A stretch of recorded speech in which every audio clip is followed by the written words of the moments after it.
Okay, I hope you can hear me loud and congested.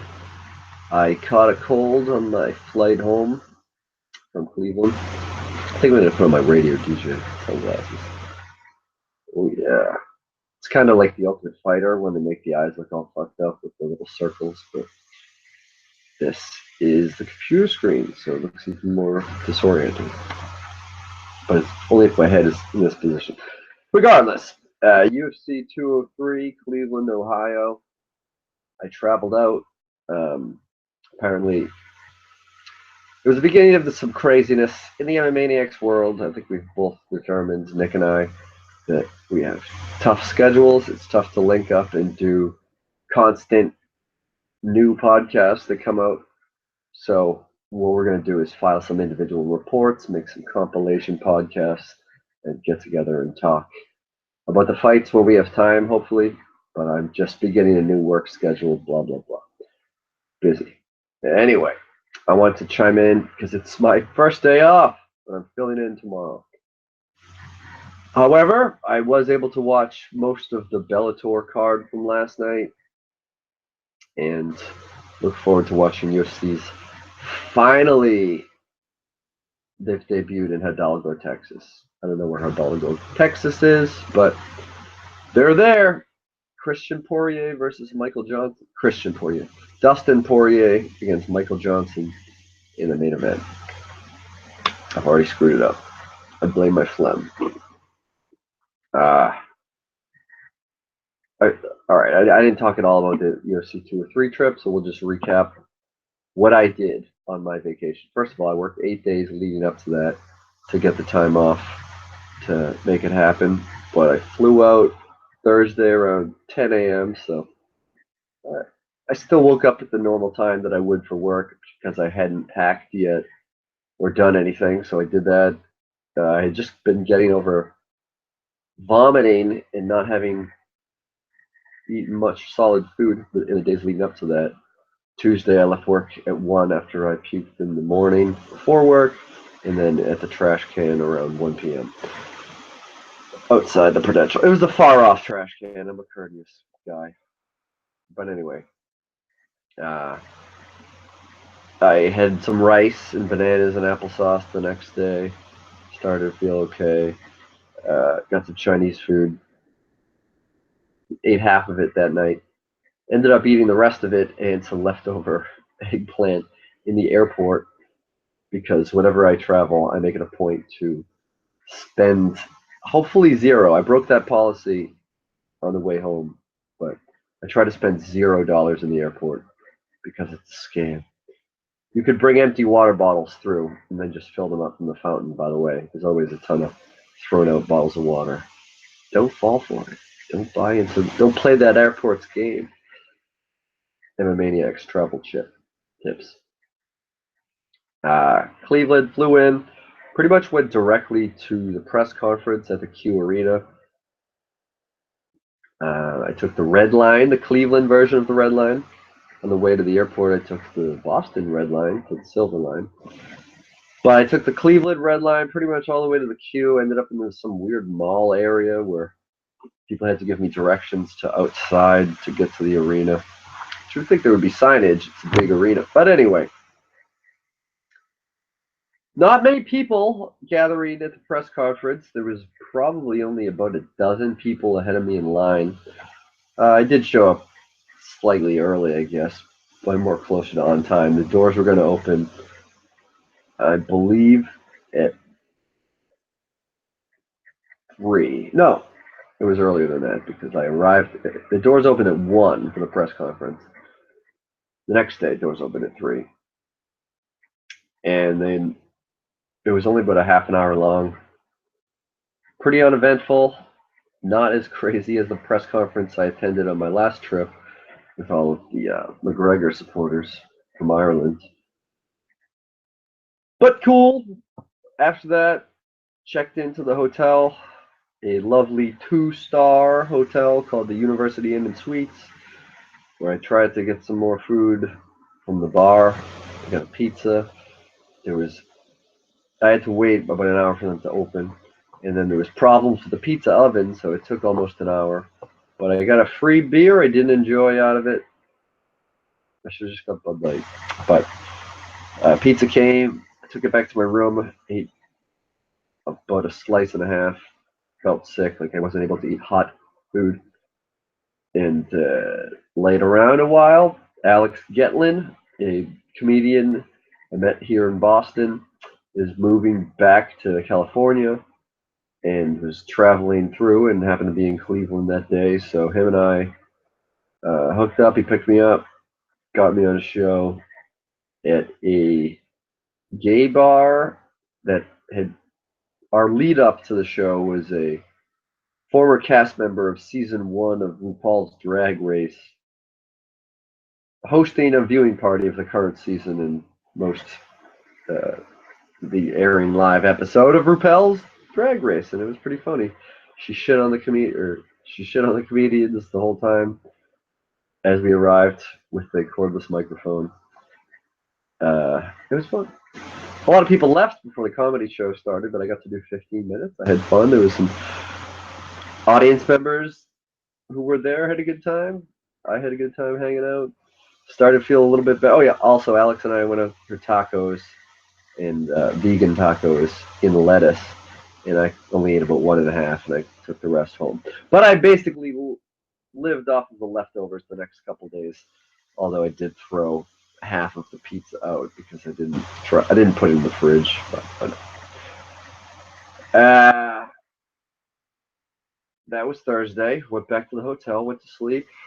Friday, lounged around and watched a little bit of one of the end and the beginning of 2 Mad Max movies. I'm not sure which of the 3 they were, on my lovely tube TV in the hotel. Later on Friday, I went to the Q&A with UFC bantamweight Cody Garbrandt, which was the opener to the ceremonial weigh-ins because the early official weigh-ins were held at the hotels in the morning. These are reflective sunglasses. It's just distracting me watching the video. I was there a little bit earlier than the day before. Saw some of the same people, all the same security guards for the arena, and got in, no problem. Could have sat close, but I've been to these Q&As, so I wanted to sit right by the microphone, just in case. I know it wasn't going to be as busy and crazy as the UFC 194 Q&A with Holly Holm and 4,000 Irish people there for the weigh-in after, but I still wanted to be by the mic, and I ended up asking the first question, and you can see that on YouTube. I'll post it in the comments, or hopefully if you're listening to the compilation podcast, we'll insert the clip. Essentially, I just asked a question about trash talk while also mentioning Shooter McGavin, a character from the film Happy Gilmore. I eat pieces of shit like you for breakfast. Shooter McGavin quote. Anyway, that was cool. The weigh-ins were good. You got to see some scuffling with Jessica Ai and Betch Correia ahead of their eventual not too great split decision. It was great because the crowd in Cleveland was awesome. I mean, Cleveland is known as kind of a wrestling town, and it was heat and heel heat galore whenever they didn't like something, such as Hometown Girl losing to Betch Correia via split decision, and Betch Correia shaking her booty dance to celebrate. Pretty epic with all the boos there. It was great. I figured it could have went either way. I had initially thought to place money on Jessica Ai, but decided not to. I guess we're into the gambling segment now. I should mention that on Saturday I got up, went to the Fan Fest at 2 o'clock, or a little after 2. Got in line, met Cody Garbrandt, who recognized me, of course, from the day before. Said good question. Did mention the Shooter McGavin remark. got him to do a little MMAniacs promo, and also got to take a stare down photo with him. So that was kind of cool. I felt like we were looking at each other very closely, but upon viewing in the picture, we're not that close together. But so I got a couple clips. I'm a little nervous because I thought I got multiple clips on the same day, but let's play this. Yeah. Oh. Glover Teixeira. I don't know where the microphone on the computer is. But... Oh, just recording. Hey, this is Glover Teixeira. You listen to MMAniacs.com? Yeah, podcast. That's awesome. All right, do it again. Okay. Yeah, one more. What do you call? MMAniacs podcast. Podcast, okay. Hey, this is Glover Teixeira. You listen to MMAniacs. Hi, this is Glover Teixeira. You listen to MMAniacs podcast with the devil reject over here, guys. Thank you so much once again. He thought I looked like the guy from the movie The Devil's Rejects. So, Glover Teixeira showing some love for the podcast, and then I got 3 other ones I'll play. I believe this. Oops.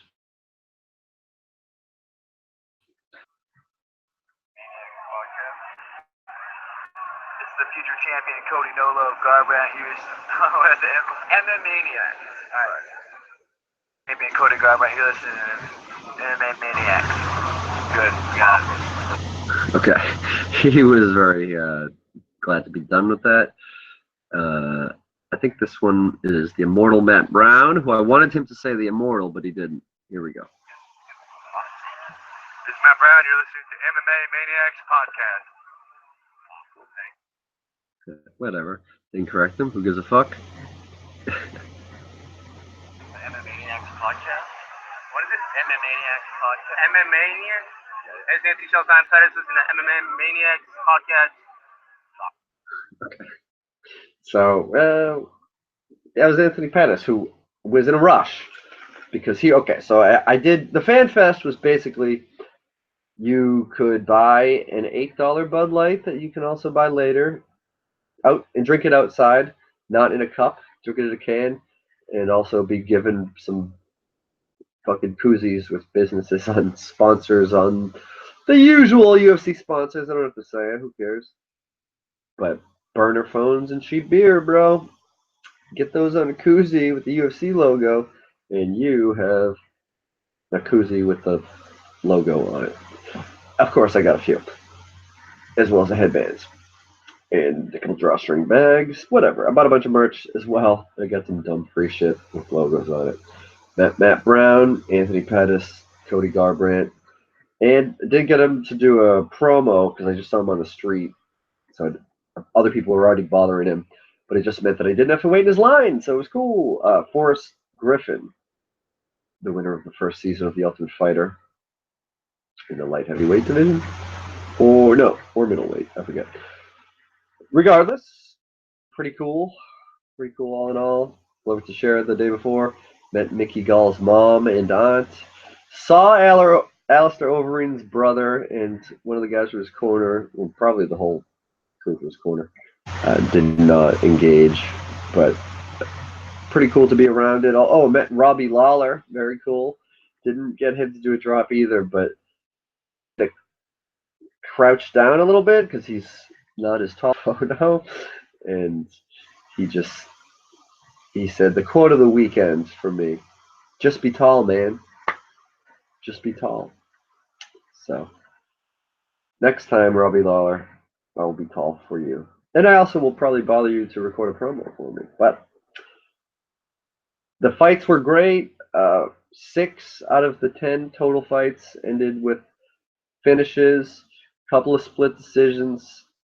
A couple of clear decisions. Jimmy Rivera, Fabricio Verdum. And the Fabricio Verdum beginning the fight with a jumping sidekick to the face and nose of Travis Brown just excited me so much. I couldn't get over it for a few minutes. I went with my buddy Jesse, who lives about an hour away in Ohio, and it was his first time seeing a live event. It was pretty cool. Stay in the seat, for every fight. I think I probably left before the decision before. So actually, I missed the scuffle between Verdum and Edmund Tarvarian, the very loud and yelly cornerman for Travis Brown. Of course, I've watched videos on it. It's been talked about many times since then, but I was taking a piss at that point. Bathroom lines get long at a mostly sausage party fight. Isn't that surprising? Uh, no, it is not. Of course, Stipe Miocic was so loud, dude, with every punch. It was intense when he got drops right away. Overeem went for the guillotine. It was a thrilling fight, even if you didn't have money on it like I did. Thank you, Stipe. But the Cleveland crowd was so into it. Ariel Helwani has gone on record saying it was louder than the crowd in Dublin. Granted, it was twice as bigger arena, but still pretty awesome. Really cool atmosphere to be a part of. I was glad that I was able to go on this random trip to Cleveland, see a great event, have a real fun time. I mean, just Cleveland is not a destination town, but the next day I just went to the bar afterwards and shot the shit with a few other people who were in town from Chicago and Buffalo and the Netherlands. I didn't talk to that guy that much, but I talked to his girlfriends when he was outside smoking a cigarette. Uh, I just asked if they were at the fights, and she said, "Yeah, he's from Amsterdam. It's his first time in America. He's not in a good mood. He got drunk halfway through the show, and yeah, it happens. It sucks. I mean, it has not happened to me, thankfully. But if I traveled and I spent all this money to go to especially a new country or something, and the fighter I'm rooting the hardest for, my favorite fighter. And also, Overeem was on quite a run to lead up to this. He's had over 86 professional fights, as he likes to mention, to include his kickboxing career prior to mixed martial arts. But he's held almost every title except for the UFC title. This was his first time fighting for it. His debut match was a first round obliteration of Brock Lesnar before his comeback against Mark Hunt, his final match in the UFC. So he sent this guy packing, who is just, I mean, his name is the Beast Incarnate, for good reason. And he's one of the heavyweights that lives up to that. I feel like the Beast is one of the generic nicknames along with Pitbull and names like that. But Alistair Overeem was supposed to get a title shot, and there was problems with PEDs, and uh, it didn't come back for 6 years. That'd be 5 years. That was 2011, I think. It was kind of incredible. He would be the bad guy. He was confident all week, cool and collected. His last few fights were different for him. They were strategic, but when he caught Under Arlovsky and when he caught Junior Dos Santos, uh, you could see. And he almost caught Stipe Miocic right away. But Stipe was able to get out of it. He fought the hands of the guillotine, even though Overeem afterwards said that he felt him tap. Joe Rogan pretty much exposed that on the video screen while an entire standing crowd of 18 to 19,000 people just booed a concussed Overeem, uh, which we found out later when Rogan said he didn't want to interview concussed fighters. And I think that is fair. And sometimes he doesn't if a fighter is too fucked up. He didn't interview Ronda Rousey after she was KO'd by Holly Holm in Australia. Didn't interview Fabricio Verdum after getting brutally KO'd by Stipe Miocic in Brazil. Actually, that one I feel like maybe he did, but I don't think he did. Because Verdum was down for a real long time. Maybe he did. Maybe he did because Verdum just had to address the 45,000 Brazilians. I'll go back and watch that, but I'm pretty sure that it was short. He didn't ask. It wasn't like the reporter asking Robbie Lawler a question after he was knocked out by Tyron Woodley. Do you think you should have not gotten punched? Or, do you think you should have avoided the punch? Yeah, I do think. regardless, 2 or 3, great event. The next day, watched the Browns most of the game. Had to go take a flight home. Immediately watched the Patriots game. Again, most of the game. Pretty cool to start at 2 different cities, sports bars, and watch football on a weekend that was mostly highlighted by fighting, but it was the NFL's kickoff weekend. A great time. If the UFC goes back to Cleveland, I will go back again if I can get the same cheap flight and cheap room. But I had a good time. Shout out to everyone that I met there. What up? Now I guess talk a little about UFC Hidalgo. I guess mention some things about Bellator. Uh, whatever. Joe Warren had a big win. And the Russian Valentina won a split decision that I thought she lost. And I lost a couple bucks. But hey, it's cool. Have not watched the Czech Congo main event yet. Probably will do so in a little bit. Just wanted to get this video out. Hidalgo preview. I'm looking forward to seeing the return of Joey Gomez. I'm looking forward to seeing the main event, Dustin Poirier versus Michael Johnson. I think that Poirier wins it. And Uriah Hall against Derek Brunson in the co-main event, it should be good. It's kind of a one-sided rivalry with Brunson talking a lot of shit and Uriah Hall trying to just shake it off and stay focused on the fight. We'll see. He had an exciting win over Gegard Mousasi, but he followed it up with kind of a disappointing decision loss to Robert Whittaker. And we'll see. I'm looking for. I want to see Derek Brunson. He was supposed to be at UFC 200, had to pull out with an injury, and I'm a little on the fence with my picks for this one. So I guess I'm gonna go with Uriah Hall. Uriah Hall is my pick in this by knockout, and I could be completely wrong. He could just get wrestled the whole time by Brunson, but I don't know. I guess I could look at the UFC card and see if I have any other specific thoughts. Specific thoughts. And